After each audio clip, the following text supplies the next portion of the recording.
Hello. I originally thought I was going to come up here and tell some funny stories and talk about how we're about to begin the rest of our lives. And I have a lot of funny stories. Like the one time I came to school with both arms in a cast because I thought I could skateboard. But when I sat down to write this speech, I realized that there were two real reasons as to why I wanted to come here. One of which was to say thanks. Thanks to everyone here, my friends, my peers, staff at Lincoln High, the teachers. We have an amazing faculty that brings with it amazing opportunities. An additional thanks to Lincoln Public Schools. And each of these groups of people are part of the reason that Lincoln High is so great. I initially didn't want to go to Lincoln High. I didn't have any friends going here from middle school. My parents wanted me to come here for the IB program, and they told me that I could transfer schools after a year if I didn't like it. But there has not been a moment since then that I wanted to transfer schools. Attending Lincoln High has been undoubtedly the best decision of my life, if you can call it a decision. A majority of us have spent 4 years attending classes inside the halls, and our experiences here have greatly contributed to our development as individuals. We can all track our growth throughout these years. If you think back to our freshman selves, you'll see that we've all grown up.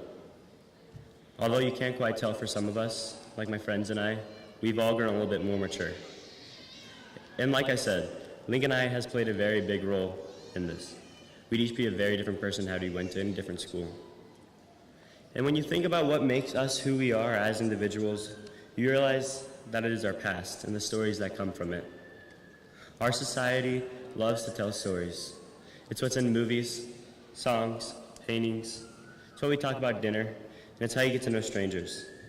The memories that we made during our 4 years here are the stories that we're going to tell our children, our loved ones, and our new friends. So, thanks for all of these stories. But we can share stories and talk about the past for a while, but something that I mentioned earlier is that we're about to begin the rest of our lives. And this is something that can't go without mention. This is the other thing that I wanted to spend some time talking about. We can think a lot about how we wish we'll be remembered by the people sitting around us. But the truth is, we have so many more memories to make. We should also think about how we want the new people we meet to think of us and eventually remember us in the future. If someone drops a pile of papers in the halls, and you walk by, they won't think that you're a bad person because they won't even think of you. But on the other hand, if you're the person who stops by and helps them pick up their papers, they will remember you because you will stand out. We have to help each other out and show compassion to each other every day and help make each other's day. And you can be the person who helps a stranger, or you can be the person who walks by. But the person who helps is the person who gets remembered as a good person. And the person who walks by doesn't get remembered at all. The most important thing I want to say, though, is that no matter what kind of person you've been these last 4 years, you can begin to be the person who shows compassion and starts making people's days starting now. Every interaction we have is precious, both in the past and in the future, and everyone has a story to tell. So let's listen to each other's stories, continue to make great ones by showing compassion and love for one another.